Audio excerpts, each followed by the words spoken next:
আপনি যে অবস্থানে থেকে খুশি না, ভাল লাগে না আপনার, যে হায় রে আমি তো লুজার, আমার কিচ্ছু নাই, আপনার এই অবস্থানে পৌঁছাটা অনেকের জন্য স্বপ্ন।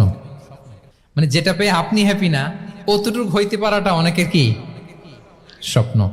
আপনাকে যদি জিজ্ঞেস করি ভাই কি চান, কি লাগবে বলেন, কি চান, তা আপনি বলবেন যে শেখ আমি ধনী হইতে চাই, আমার একটা ব্রাইট ক্যারিয়ার চাই, আমি টাকা চাই, আমি খ্যাতি চাই, আমি ক্ষমতা চাই, এটা চাই। কত যে চাওয়ার ফিরিস্তি আমাদের।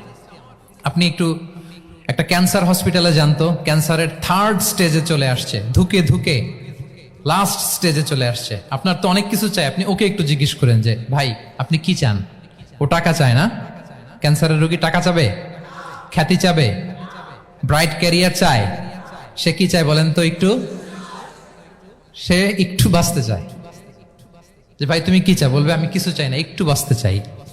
বার্ন ইউনিটে যদি কখনো যাওয়ার সুযোগ হয়, দেখবেন যে চিৎকার করে তারা, এত কষ্ট, এই দহনের কারণে এত কষ্ট, তারা চিৎকার করতে থাকে হসপিটালকে কাঁপিয়ে।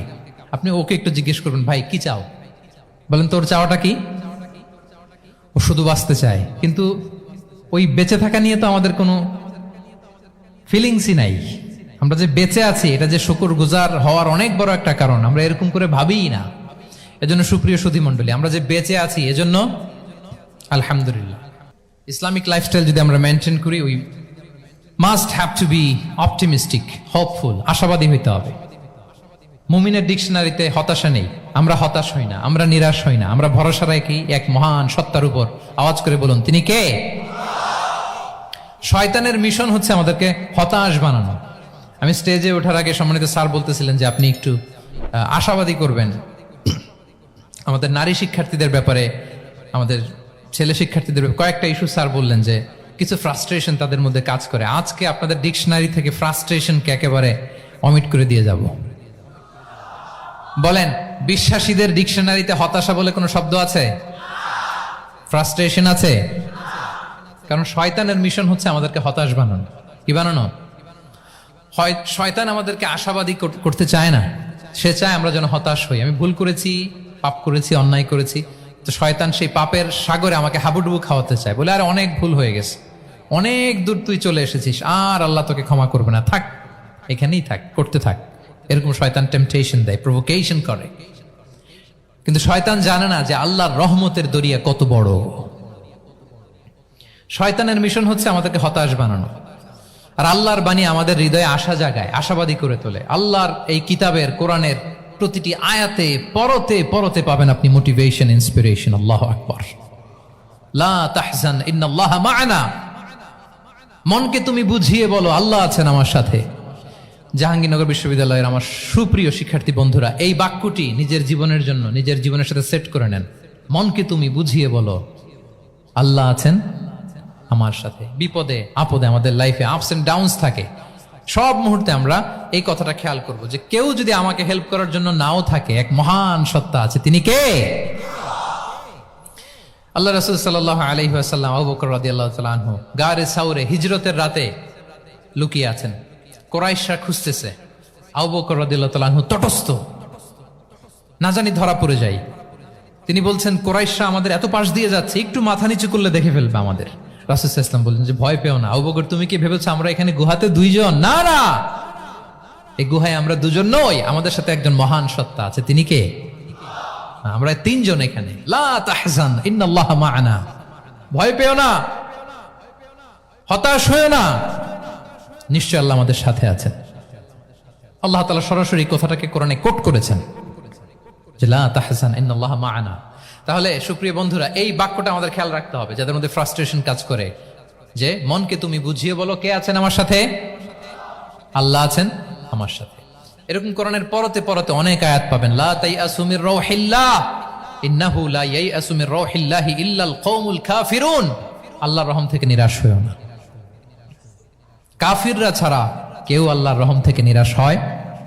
আমি আপনি আমাদের জীবনে কত ভুল করেছি, কত অন্যায় করেছি, কতটাই বা পাপ করেছি। মনে রাখবেন, আমাদের পাপ যত বড় হোক, আল্লাহর রহমতের দরিয়া তার চাইতেও বড়।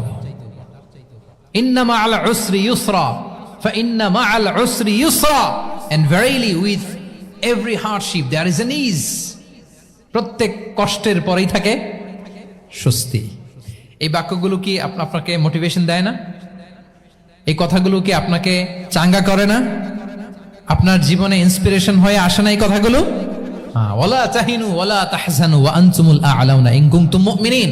চিন্তা করো না, হতাশ হয়ো না, তোমাদেরই বিজয় হবে যদি তোমরা মুমিন হও। আল্লাহু আকবার। তাহলে আপস এন্ড ডাউনস থাকবে, এবং মুমিন জীবনে তো হতাশা থাকবেই না। কারণ আমার জীবনে যদি কোনো কষ্টের ঘটনা ঘটে, এটার জন্য আমি রিওয়ার্ড পাবো। আমি যদি অসুস্থ হই, আমার প্রত্যেক অসুস্থতার কারণে আমার পাপ মোচন হয়। সুবহানাল্লাহ পড়েন। আপনার জ্বর হয়েছে, এই জ্বরের কারণে আল্লাহ আপনার গুনাহ মাফ করবেন। আপনি ব্যথা পেয়েছেন, অসুস্থ হয়েছেন, আল্লাহ তাআলা গুনাহ মাফ করে দিবে। তাহলে হতাশার কোনো সুযোগ আছে বলেন? না। মুমিন জীবনে হতাশার কোনো সুযোগ নেই। রাসূল সাল্লাল্লাহু আলাইহি ওয়াসাল্লাম বলেন, মা ইউসিবুল মুসলিমা মিন নাসাব ওয়ালা ওয়াসাব ওয়ালা হাম্মিন ওয়ালা হুজনিন ওয়ালা আযান ওয়ালা গাম্মিন হাত্তা শাওকাতি ইউশাকুহা ইল্লা কাফারাল্লাহু বিহা মিন খাতায়া। মুমিন জীবনে যত ব্যথা, কষ্ট, দুঃখ, এমনকি ফল পাড়তে যে গাছের কাটার খোঁচা যদি খান, রাসূল সাল্লাল্লাহু আলাইহি ওয়াসাল্লাম বলেন ওই খোঁচার ব্যথার কারণে আল্লাহ তোমার গুনাহ মাফ করে দেয়। কেউ অসুস্থ হয়ে রাসূল সাল্লাল্লাহু আলাইহি ওয়াসাল্লামের কাছে আসলে রাসূল সাল্লাল্লাহু আলাইহি ওয়াসাল্লাম কি বলতেন জানেন? কেউ জানেন? লা বাস আলাইক তুহুরুন ইনশাআল্লাহ। তিনি বলতেন, আরে don't worry about it, it will cleanse up your scenes. ভয় পেও না, আরে এই অসুস্থতা, এটার কারণে আল্লাহ তোমার গুনাহ মাফ করে দিবে। সুবহানাল্লাহ। তাহলে অসুস্থ ব্যক্তি আর উজ্জীবিত হতো না? রাসূল সাল্লাল্লাহু আলাইহি ওয়াসাল্লাম অসুস্থ ব্যক্তিকে দেখলেই মাথায় হাত বুলিয়ে দিতেন, দোয়া করতেন, আল্লাহুম্মা রাব্বান নাস আযহিবিল বাস ইশফি আনতা শাফি, দোয়া করে দিতেন। আর বলতেন, আরে ভয় পেও না, এই অসুস্থতা তোমার গুনাহ মাফ করে দিচ্ছে। তাহলে অসুস্থতার মধ্যেও তারা উজ্জীবিত হতো। আমরা মানুষকে আশাবাদী করব, ভয় দেখাবো না। অসুস্থ মানুষকে ভিজিট করতে গেলে আপনারা কি করেন? ভয় দেখান নাকি? না, আশাবাদী করবেন। বলবেন যে আরে কি অসুস্থতা, আপনার দেখে অনেক সুস্থ লাগতেছে, বলতে পারবেন না? কিন্তু আমরা কি করি? কেউ অসুস্থ হইলে ওই অসুস্থতায় সবচেয়ে কষ্ট পেয়ে যে মারা গেছে তার হিস্ট্রি বলা শুরু করি। এরকম করে না অনেকে? ধরেন যে একজন ক্যান্সারের পেশেন্টকে দেখতে গেছেন, এইবার যে আপনার কোন খালা ক্যান্সারে কিভাবে ধুকে ধুকে মরছিল, ওই হিস্ট্রি আপনি বয়ান দিতে শুরু করছেন। বেচারা বাঁচবে? যা একটু সুস্থ ছিল ওইটাও তো অসুস্থ বানাই দিচ্ছেন। কি বলেন? তাহলে ইসলাম আমাদেরকে আশাবাদী করে। প্রিয় ভাই এবং বোনেরা, কি করে? আশাবাদী করে। আমরা যদি আমাদের কোনো প্রিয়জনকে হারাই, আমরা আশাবাদী হয়েই হারাই, কারণ তাকে আমি চিরকালের জন্য হারাচ্ছি না। আপনি আপনার আব্বাকে হারাচ্ছেন তো কি হয়েছে? বাপ হারায় তো কাঁদবে নাস্তিক। কি বলেন? নাস্তিকদের তো মরার পরে নাকি আর কিছু নাই। হ্যাঁ, দেখবেন আপনাদের সামনে সামনে অনেক কিছু বলে যে কিছু নাই, যা দেখি না বিশ্বাস করি না। একা একা যখন মৃত্যুর পরে কি হবে চিন্তা করে ওর দম বন্ধ হয়ে আসে। ইসলাম মানুষকে আশাবাদী করে। দেখেন আমরা কত দূর দেখি, কত দূর ভাবি। আমার দাদা মারা গেছে, এটা আমার কোনো টেনশনেরই কারণ না, কারণ আমি সবসময় ভাবি আমার দাদাকে আমি ওপারে যেয়ে পাবো। আমার আব্বাকে আমি হারিয়েছি তো ওপারে পাবো। আমার বন্ধুকে আমি হারিয়েছি, কাছের বন্ধুটা যে আমার জন্য খুব ইন্সপিরেশন ছিল, সাময়িক বিচ্ছেদ এটা আমাদের জন্য, কারণ আমরা ওই জগতে বিশ্বাস করি। আল্লাহু আকবার। তাহলে হতাশা আমাদের ডিকশনারিতে আজকে থেকে রাখা যাবে। ইসলামিক লাইফস্টাইল যদি মেনটেন করতে চান, you have to be optimistic. Clear কথাটা? আচ্ছা, এরপরে গ্রেটফুলনেস, আপনাকে কৃতজ্ঞ হইতে হবে, শুকরগুজার হইতে হবে। আমরা অনেকে কমপ্লেইন করি খুব বেশি, না এটা ভুল। সম্মানিত সুধী মণ্ডলী, be grateful with what you have. যা আছে এটা নিয়ে শুকরগুজার হন, আপনার জীবনটাকে আল্লাহ সুন্দর করবে। তাহলে কমপ্লেইন করব না, আমরা শুকরগুজার হব। রাসূল সাল্লাল্লাহু আলাইহি ওয়াসাল্লাম বলেছেন, তোমার চেয়ে যে খারাপ অবস্থানে আছে তার দিকে তাকাও, যে ভালো আছে তার দিকে তাকিও না। হ্যাঁ, যে ভালো আছে তার মতো আপনি হওয়ার চেষ্টা করবেন। আপনার গোল থাকবে। I am not talking about the goals and plans, your plan and goal should be bigger and bigger. But আপনি ও খুব ধনী, ও খুব ভালো আছে, এটা দেখে কষ্ট পাবেন না, কারণ আপনি খেয়াল করেন যে আপনার যে অনেক খারাপ অবস্থানে আছে অনেকে, ওর দিকে তাকালে দেখবেন যে আপনার আর খারাপ লাগতেছে না।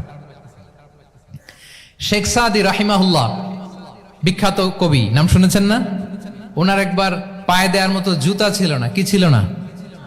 সবাই বলুন, কি ছিল না? জুতা। তো উনি একবার রাস্তা দিয়ে হাঁটতেছেন, হঠাৎ দেখেন এক লোকের দুইটা পাই নাই। কি নাই? শুকরগুজার হলেন, চিৎকার করে বললেন আলহামদুলিল্লাহ, যে আল্লাহ অনেক ভালো আছি, আমার জুতা নাই এজন্য মন খারাপ, ওর তো পাই নাই। হ্যাঁ, এজন্য বেঁচে যে আছি এজন্যই আলহামদুলিল্লাহ। লা ইন শাকারতুম লাযীদান্নাকুম ওয়ালা ইন কাফারতুম ইন্না আযাবি লাশাদীদ। আল্লাহ বলেন যদি শুকরিয়া করো, শুকরগুজার হও, আমি আল্লাহ নিয়ামত বাড়িয়ে দেব। যদি নাশুকরি করো জেনে রাখো আমার শাস্তি কঠিন। তাহলে বেঁচে যে আছি এজন্যই কি পড়া উচিত? জাহাঙ্গীরনগর বিশ্ববিদ্যালয় আওয়াজ করেন, বেঁচে যে আছি এজন্য কি পড়বো? তাহলে গ্রেটফুলনেস, আপনি যদি ইসলামিক লাইফস্টাইলে নিজেকে অভ্যস্ত করতে চান, আপনার যেমনি অপটিমিস্টিক হইতে হবে, এট দ্য সেম টাইম আপনাকে কি হইতে হবে? গ্রেটফুল হইতে হবে। তাওয়াক্কুল, put your trust on Allah because only He can help you, only He can protect you. And when you put your trust on Allah, you are in a divine shield. আপনি যখন আল্লাহর উপর নিজেকে ন্যস্ত করেন, আপনি একটা ডিভাইন একটা প্রোটেকশনের ভেতরে থাকেন। বিশ্বাসীরা কি করে? আল্লাহর উপর ভরসা করে। কি করে? কার উপর? তদবিরের উপর, লবিং এর উপর, মামা চাচা। তাহলে আল্লাহর উপর ভরসা হবে। কার উপর? ফাইদা আযামতা ফাতাওয়াক্কাল আলাল্লাহ, আল্লাহর উপর ভরসা করব। এমনকি ঘর থেকে বের হওয়ার সময় রাসূল সাল্লাল্লাহু আলাইহি ওয়াসাল্লাম আমাদেরকে বলেছেন আল্লাহর উপর তাওয়াক্কুল করো। আমরা কি দোয়া পড়ি বলেন তো ঘর থেকে বের হয়ে? বিসমিল্লাহি তাওয়াক্কালতু আলাল্লাহ। এই তাওয়াক্কুল নিয়ে আমাদের অনেক মিসকনসেপশন আছে। আমাদের মধ্যে একটা প্রবণতা আছে, অনেকে বলে যে যা হবে হবে, আল্লাহ ভরসা। বলে যে যা হবে হবে, কি ভরসা? তাহলে অনেকের মধ্যে একটা প্রবণতা আছে, তারা বলে যে যা হইছে হইছে, কি ভরসা? যা করে আল্লাহ, আল্লাহ ভরসা। এটা it's not the concept of তাওয়াক্কুল। এটা তাওয়াক্কুল নয়। ইসলামে তাওয়াক্কুল is always at the second step. The first step is your effort. প্রথমে আপনি চেষ্টা করবেন, এরপরে আপনি আল্লাহর উপর তাওয়াক্কুল করুন। কিছু না করে যদি বলেন আমি আল্লাহ ভরসা, এটা আল্লাহ ভরসা হয়েছে? এটা আপনার মন গড়া একটা কথা হয়েছে, কিন্তু এটা তাওয়াক্কুল হয়?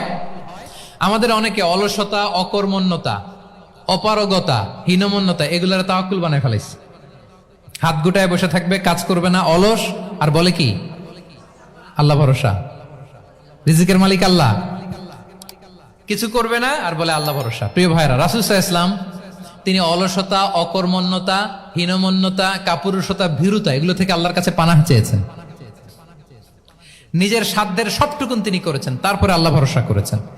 এবং পাখিকে ইসলামে তাওয়াক্কুলের মডেল বানানো হয়েছে। রাসূল সাল্লাল্লাহু আলাইহি ওয়াসাল্লাম বলেন লাউ আন্নাকুম তাতাওয়াক্কালুনা আলাল্লাহি হাক্কা তাওয়াক্কুলি লা রাযাকাকুম কামা ইয়ারযুকুত তুয়ুর তাগদু খিমাসান ওয়া তারুহু বিতানান। মানে তোমরা যদি পাখির মতো তাওয়াক্কুল করো, তাহলে পাখিকে আল্লাহ যেমন রিজিক দেয় তোমাদেরকেও রিজিক দিবে। পাখি কি করে বলেন তো? প্রতিদিন সকালবেলায় ওর ঘরের ভিতরে বসে বলে যে আল্লাহ ভরসা। বলে? বরঞ্চ কি করে সে? সকাল সকাল কিচির মিচির রবে, দিক দিগন্ত মাতিয়ে সে বের হয়ে যায়, সারাদিন ঘুরতে থাকে। তাহলে খালি পেটে সকালবেলায় পাখিগুলো বের হয়ে যায়, আকাশে বাতাসে ছুটে বেড়ায়, আর বিকেল বেলায় ওদর পূর্তি করে প্রতিটা পাখিকে তার নিড়ে ফিরিয়ে দেয় কে? আপনারা তো বোঝা অনেক সহজ। এটা তো নাকি একেবারে আপনাদের জাহাঙ্গীরনগর, এটা তো নাকি পাখিদের অভয়ারণ্য শুনলাম আমি। কখনো আসা হয়নি আমার, দিনের বেলা আসা দরকার ছিল, তাহলে আপনাদের ক্যাম্পাস বিউটি আমি দেখতে পেতাম। তো পাখি কিন্তু বসে থাকে না, সকালে কি করে? খালি পেটে পাখিগুলো বেরিয়ে যায়, ওরা ওদের রোল প্লে করে, চেষ্টা করে, এরপরে বিকেল বেলা ওদর পূর্তি করে তাদেরকে নিড়ে ফিরিয়ে দেয় কে? তাহলে পাখিকে তাওয়াক্কুলের মডেল বানানো হয়েছে। আপনি হাত গুটিয়ে বসে থেকে বললেন আল্লাহ ভরসা, এটা হয়েছে না।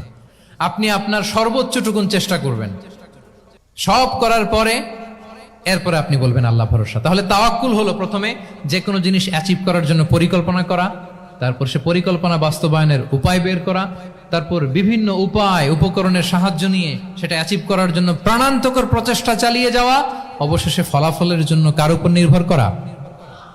দিস ইজ কল্ড তাওয়াক্কুল। এখন আমি কিছুই করলাম না, বললাম যে যা করে আল্লাহ, তাওয়াক্কুল হয়েছে তো না? আমাদের সমাজে দুইটা ধারণা, কেউ কেউ বলে আরে আমি তো সব করব, তাওয়াক্কুলের দরকার কি? Absolutely wrong. আবার অনেকে মনে করে আল্লাহই সব করে দিবে, এটাও absolutely wrong. The concept of Islam is in between this two extreme lines. এই দুইটার মাঝখানে হচ্ছে তাওয়াক্কুল।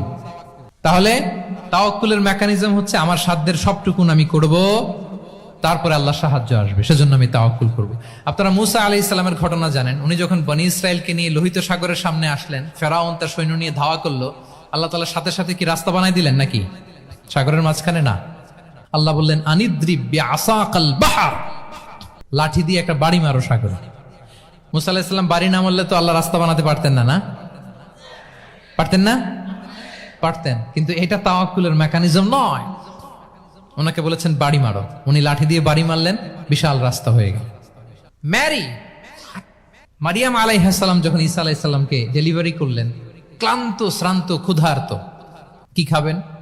আল্লাহ তাআলা বললেন ওয়াহুজ্জি ইলাইকি বিজিযইন নাখলাতি তুসাকিত আলাইকি রুতাবান জানিয়া, মানে মারিয়াম একটু কষ্ট করে উঁচু হয়ে পাশে একটা খেজুর গাছ আছে, ওটা ডাল ধরে টান দাও, টসটসে পাকা খেজুর পড়বে নিচে, ওটা খাও।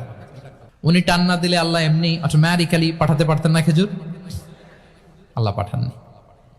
তাহলে এই পৃথিবীর সিস্টেম হচ্ছে আপনাকে কষ্ট করতে হবে, আপনার রোলটা আপনাকে প্লে করতে হবে।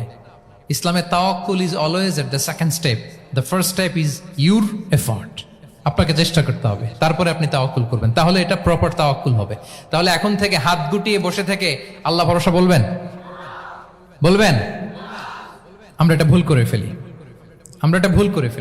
রাসূল সাল্লাল্লাহু আলাইহি ওয়াসাল্লাম, ওনার কাছে আল্লাহ সাহায্য আসতো, জিবরিল আলাইহিস সালাম আসতো, তারপরেও কখনো তিনি নিজের ভাগ্য আল্লাহর হাতে ছেড়ে দিতেন না। আমাদের মতো যা করে আল্লাহ ভরসা বলে কখনো নিজের ভাগ্য আল্লাহর হাতে ছেড়ে দিতেন, বরং নিজের সাধ্যের সবটুকুন দিয়ে তিনি চেষ্টা করতেন। তারপর তিনি ভরসা করতেন কার উপর? আপনি হিজরতের ঘটনাটা দেখেন। আল্লাহ যেদিন বললেন যে আজ রাতেই তুমি আর আবু বকর হিজরত করো, রাসূল সাল্লাল্লাহু আলাইহি ওয়াসাল্লাম ওই দিন দুপুরবেলা আবু বকর রাদিয়াল্লাহু তাআলা আনহুর ঘরে গেলেন। তিনি কখনো দুপুরবেলা বেরোন না, তিনি কখনো মাস্ক পরে বেরোতেন না। সেদিন তিনি মাস্ক পরে বেরোলেন, খারাজা মুতাকান্নিয়ান, মুখ ঢেকে বেরোলেন। আবু বকর রাদিয়াল্লাহু তাআলা আনহুর ঘরে যেয়ে বলেন, আবু বকর আখরিজ মান ফিল বাইত, ঘরে যারা আছে বের করে দাও, প্রাইভেট আলাপ আছে। আবু বকর রাদিয়াল্লাহু তাআলা আনহু বললেন, ইয়া রাসূলুল্লাহ, আসমা আর আয়েশা একজন তো আপনার পরিবার আর একজন তার বোন, আমরাই তো, বলেন। রাসূল সাল্লাল্লাহু আলাইহি ওয়াসাল্লাম আশ্বস্ত হলেন, বললেন যে আজ রাতেই আমরা হিজরত করব, আজ রাতেই। মক্কা থেকে মদিনা হচ্ছে উত্তর দিকে, কোন দিকে? আপার নর্থ। তিনি মক্কা থেকে মদিনায় হিজরত করবেন উত্তরে, কিন্তু তিনি বের হলেন দক্ষিণ দিক দিয়ে, শত্রুর চোখে ধুলি দেওয়ার জন্য। দেখেন, দিনের বেলা বেরোলেন না, রাতে বেরোলেন। দেখেন, একটার পর একটা প্রিকশন। দুপুরে বেরোলেন, চেহারা ঢেকে বেরোলেন, প্রাইভেসি মেনটেন করলেন। ডেস্টিনেশন এদিকে, বের হলেন এই দিক দিয়ে, সবার চোখের অন্তরালে তিনি বের হলেন। এবং তিনি আবু বকর রাদিয়াল্লাহু তাআলা আনহুকে বললেন, সবাই যেই পথে মদিনা যায় আমরা কিন্তু ওই পথে যাব না, ক্যারাভানগুলো যেই পথে যায় ওই পথে না, সাওয়াহিলি একটা আনইউজুয়াল রুট ধরে আমরা যাব, সাগরের পার ঘেঁষে ঘেঁষে, যাতে ওরা বুঝতে না পারে। এই জন্য আবু বকর রাদিয়াল্লাহু তাআলা আনহু একজনকে ভাড়া করলেন, আব্দুল্লাহ ইবনে উরাইকেত নামে, যে আনইউজুয়াল রাউটটা চিনে, যে সাগরের পাশ ঘেঁষে চলে যাওয়া পথ দিয়ে মক্কা থেকে রাসূল সাল্লাল্লাহু আলাইহি ওয়াসাল্লামকে মদিনায় পৌঁছায় দেবে। 2টা উট তিনি 2 মাস ধরে এটাকে নার্চারিং করে রাখলেন। 3 দিন আবু বকর রাদিয়াল্লাহু তাআলা আনহু এবং রাসূল সাল্লাল্লাহু আলাইহি ওয়াসাল্লাম গারে সাউরে অবস্থান করলেন 3 দিন, যাতে করে বুঝতে পারেন যে মক্কায় তাদের ব্যাপারে কি বলা হয়। এবং আবু বকর রাদিয়াল্লাহু তাআলা আনহুর ছোট্ট ছেলে আব্দুল্লাহকে অ্যাসাইন করা হলো যে, আব্দুল্লাহ, তুমি তো ছোট মানুষ, তুমি প্রতিদিন মক্কার বাজারে যেয়ে শুনবা যে আমাদের ব্যাপারে কুরাইশরা কি বলে। নিশ্চয়ই তারা তন্ন তন্ন হয়ে আমাদেরকে খুঁজবে, না পেয়ে ওরা কি কি পলিসি নেয় এটা এসে আমাদেরকে জানাবা। সুবহানাল্লাহ। ছোট্ট আব্দুল্লাহ মক্কার বাজারে কে কি বলে শুনে গোয়েন্দার মতো করে, স্পাইয়ের মতো করে সে তথ্যগুলো নিয়ে, খাবার নিয়ে গারে সাউরে প্রতিদিন ইনফরমেশন পাস করে আসতো, আবার খাবার দিয়ে আসতো। আচ্ছা বলেন তো, এই ছোট্ট আব্দুল্লাহ যেই পথে যায়, মরুভূমির উপরে তার ফুটপ্রিন্ট আছে না? আব্দুল্লাহর ফুটপ্রিন্ট। তো কুরাইশরা তো তন্ন তন্ন হয়ে রাসূল সাল্লাল্লাহু আলাইহি ওয়াসাল্লামকে খুঁজতেছে, ডানে বায়ে, সামনে পেছনে, সব জায়গায়। তারা যদি আব্দুল্লাহর ছোট্ট পায়ের ছাপ পায় আর সেটাই যদি ফলো করে, তাহলে ডিরেক্টলি তারা কোথায় যেয়ে পৌঁছবে? রাসূল সাল্লাল্লাহু আলাইহি ওয়াসাল্লামের কাছে, গারে সাউরে। আল্লাহ রাসূল সাল্লাল্লাহু আলাইহি ওয়াসাল্লাম কি করলেন? আবু বকর রাদিয়াল্লাহু তাআলা আনহু কি করলেন? আমির ইবনে ফুহায়রা নামে আরেকটা লোককে অ্যাসাইন করলেন, যে 3 দিনের জন্য আব্দুল্লাহ যখন তথ্য নিয়ে খাবার দিয়ে চলে যাবে, আমির ইবনে ফুহায়রা, তোমার কাজ হচ্ছে যেই পথ দিয়ে আব্দুল্লাহ হেঁটেছে এই পথ দিয়ে তুমি আমাদের ছাগলগুলোকে একটু চড়াই দিবা। তাহলে ওখানে ওই বাচ্চার আর ফুটপ্রিন্ট থাকবে না, ওই ছাগলগুলোর পায়ের ছাপ থাকবে। অনেক লম্বা ঘটনা, এরকম একটার পর একটা প্রিকশন আল্লাহ রাসূল সাল্লাল্লাহু আলাইহি ওয়াসাল্লাম এবং আবু বকর রাদিয়াল্লাহু তাআলা আনহু ওনারা নিয়ে তারপরে হিজরতের পথে রওনা হয়েছেন। এবং যখন রওনা হয়েছেন রাসূল সাল্লাল্লাহু আলাইহি ওয়াসাল্লাম ডানে বায়ে তাকান না, তিনি কোরআন তেলাওয়াত করছিলেন। হি ওয়াজ রিসাইটিং দ্য কোরআন, কারণ now he is in the state of তাওয়াক্কুল, এখন তিনি তাওয়াক্কুল করতেছেন। তাহলে বলেন তো তাওয়াক্কুল কি শুরুতে না শেষে? তারপরে কতটা শেষে? আপনার চেষ্টা, আপনার তদবির, আপনার লবিং, আপনার এফর্ট, আপনার সাধ্যের নাগালে থাকা সব কিছু উজাড় করে দেওয়ার পরে আপনি বলবেন তাওয়াক্কালতু। আমরা করি কি? আমরা কি করি? আল্লাহ ভরসা। ভাই কি প্ল্যান আপনার? হুজুর আল্লাহ ভরসা। এবার বলেন এটা হয়েছে? এটা কি আসলে দ্য প্রপার কনসেপ্ট অফ তাওয়াক্কুল হয়েছে প্রিয় ভাই এবং বোনেরা? হয় নাই। কারণ তাওয়াক্কুল is always at the second step, the first step is you referred. আপনি আপনার সাধ্যের সবটুকু করবেন, তারপর কি করবেন? ক্লিয়ার? সব শেষ। কথা হচ্ছে আপনি যদি ইসলামিক লাইফস্টাইল মেনটেন করতে চান, আপনাকে উম্মাহ সেন্ট্রিক অ্যাটিটিউডের অধিকারী হইতে হবে। উম্মাহ সেন্ট্রিক। আমাদের মুসলিম উম্মাহ একটা দুঃখী উম্মাহ, নেতৃত্বহীন উম্মাহ, বলিষ্ঠ নেতৃত্বের অভাবে এদিক থেকে লাথি মারলে আমরা এদিকে যাই, এদিক থেকে মারলে এদিকে যাই। শুধু একটা স্ট্রং লিডারশিপের অভাব, ঠিক কিনা বলেন? এই যে আমাদের রোহিঙ্গা ভাইয়েরা 10 মিলিয়ন আসছে, ওনারা এখন 1 মিলিয়ন আসছে, 10 লাখ, এখন বোধহয় 2 মিলিয়ন প্লাস হয়ে গেছে বা 3 মিলিয়ন হয়ে গেছে। আমি গত মাসে গিয়েছিলাম রোহিঙ্গা ক্যাম্পে দেখার জন্য তাদের কি অবস্থা। এমন মানবতার জীবনযাপন তারা করতেছে। ধর্মে তারা কোন ধর্মের বলেন তো? আমাদের ভাই, আমাদের বোনেরা, তাদের কোনো সলিউশন নাই। কাশ্মীরের ভাই বোনদের কি অবস্থা দেখেন তো। আর গাজার অবস্থা নাই বা বললাম। পাখির মতো গুলি করে মারা হয়েছে, মসজিদ ধ্বংস করা হয়েছে, এমনকি খ্রিস্টানদের গির্জা ধ্বংস করা হয়েছে। একটা লিডারশিপের, একটা স্ট্রং লিডারশিপের অভাবে আজকে আমাদের এই অবস্থা। এই জন্য আপনি যদি ইসলামিক লাইফস্টাইলের কথা বলেন, অফকোর্স আপনাকে উম্মাহ সেন্ট্রিক মেন্টালিটির হতে হবে।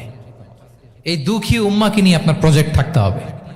আমরা আমাদের নিজেদের শক্তি, সম্ভাবনা, ঐতিহ্য এগুলো একেবারে ভুলতে বসেছি। আমরা যে যোদ্ধা ছিলাম, আমরা যে বিজয়ী ছিলাম, আমরা বেমালুম ভুলিয়ে গিয়েছি। জ্ঞান বিজ্ঞানে একসময় আমরা লিড দিয়েছি, ঠিক কিনা বলেন? আমাদের জাবির ইবনে হাইয়ান ছিল, আমাদের আল বিরুনি ছিল, আমাদের আল ইদ্রিসি ছিল, আমাদের আল ফারাবি ছিল। এই নলেজ এখন ওয়েস্টে ট্রান্সফার হয়েছে, সেই নলেজ আবার ট্রান্সফার হয়ে আমাদের করতলগত একদিন হবে ইনশাআল্লাহ। তো এই প্রজেক্ট তো আমাদের নাই। একদিন যে আমাদের হাতে আসবে, হুজুর আল্লাহ ভরসা নাকি? শুধু আল্লাহ ভরসা বলে বসে থাকলে হবে? সেলফ সেন্টার্ড হওয়া যাবে না, উম্মাহ সেন্ট্রিক আমাদেরকে হইতে হবে। উম্মার জন্য আপনার হৃদয়ে একটা দরদ থাকতে হবে।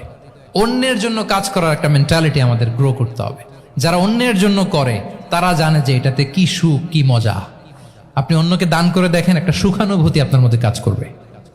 এবং রাসূল সাল্লাল্লাহু আলাইহি ওয়াসাল্লাম বলেন, আল্লাহু ফি আউনিল আবদি মা দামাল আবদু ফি আউনি আখিহি। আল্লাহ তাআলা ততক্ষণ পর্যন্ত বান্দার সাহায্যে থাকে, ওই বান্দার, যতক্ষণ পর্যন্ত এই বান্দা তার ভাইয়ের সাহায্যে থাকে। এজন্য আমাদের প্রতিটি কাজে, পদক্ষেপে আমাদের নির্যাতিত ভাইয়েরা যেন তারা আমাদের চিন্তায় থাকে, তারা যেন আমাদের দোয়ায় থাকে, আমাদের সহযোগিতায় থাকে, এবং উম্মার জাগরণে যেন নিবেদিত হয় আমাদের সকল এফোর্ট, সকল প্রজেক্ট, সকল প্রচেষ্টা। কি পারা যাবে কিনা বলেন? উম্মার জন্য এরকম স্যাক্রিফাইসিং মেন্টালিটি আমাদের থাকার দরকার আছে না নাই বলেন? তাহলে উম্মাহ সেন্ট্রিক মেন্টালিটি আমাদের করতে হবে সম্মানিত সুধী মণ্ডলী। তাহলে ইসলামিক লাইফস্টাইল নিয়ে যদি আমরা কথা বলি, আমাদের উম্মাহ সেন্ট্রিক হওয়ার কোনো বিকল্প নাই। আমি যদি পুরো আলোচনার সামারি করি, তাহলে বলতে হবে, শুরুতে আমি যেটা বলেছিলাম যে এখানে পিক অ্যান্ড চুজ করে ইসলামিক লাইফস্টাইল অ্যাডাপ্ট করার আমাদের কোনো সুযোগ মনে আছে? যে কথা দিয়ে শুরু করেছিলাম, পিক অ্যান্ড চুজ করা যাবে মন মতো না, পুরোটাই মানতে হবে। সম্মানিত সুধী, ইসলাম আমাদেরকে যে লাইফস্টাইল প্রেসক্রাইব করেছে, সেই প্রেসক্রাইব লাইফস্টাইলই আমাদেরকে সাবস্ক্রাইব করতে হবে। এর বাইরে মুসলিমের কোনো লাইফস্টাইল থাকতে পারে? এর বাইরে অন্য কোনো লাইফস্টাইল আল্লাহর কাছে গ্রহণযোগ্য হতে পারে? আল্লাহ তাআলা আমাদের সবাইকে কথাগুলো বোঝার ও আমল করার তৌফিক দান করুন।